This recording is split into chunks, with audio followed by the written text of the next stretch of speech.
তো so guys, welcome back to my another blogs. তো আবারও চলে এলাম তোমাদের সামনে নতুন ব্লগস নিয়ে। কারণ এই যে ভিডিওটা তোমরা দেখতে পাচ্ছ, তোমরা অনেকেই জানো আমি নতুন অ্যাকশন ক্যামেরা নিয়েছি। আর এই ভিডিওটা অ্যাকশন ক্যামেরা থেকে কিন্তু তোমরা দেখতে পাচ্ছ। এই অ্যাকশন ক্যামেরা দিয়ে কীরকম একটা পিকচার কোয়ালিটি তৈরি হয় জাস্ট সেটা তোমাদের সাথে শেয়ার করব।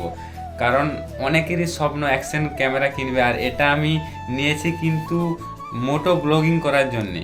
তো এই দেখতে পাচ্ছ, আমি তো খুব এক্সাইটেড, তার সাথে সাথে আমার ছেলেও খুব এক্সাইটেড, কারণ বাপি অ্যাকশন ক্যামেরা নিয়েছে, ও অনেকটাই খুশি।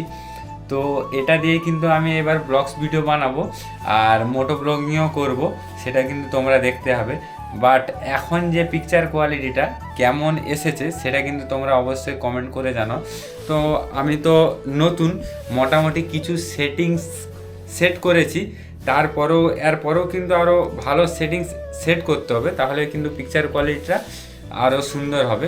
আপাতত এরকম একটা পিকচার কোয়ালিটি দিচ্ছে। এটা দেখতে পাচ্ছ রুমের মধ্যে দুটো লাইট জ্বালানো আছে, আর সেই লাইটে কিন্তু এরকম কোয়ালিটি দিচ্ছে। বাট এরপরেও যে ভিডিওগুলো আপলোড করব সেগুলো রাস্তাতে যখন আপলোড করব দিনের আলোতে কীরকম একটা পিকচার কোয়ালিটি দেয় সেটাও কিন্তু তোমাদের দেখাবো।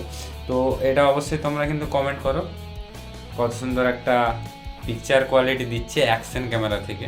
জাস্ট এইটুকুই, দেখা হচ্ছে নেক্সট ভিডিওতে। টাটা করে দাও, টাটা বাই।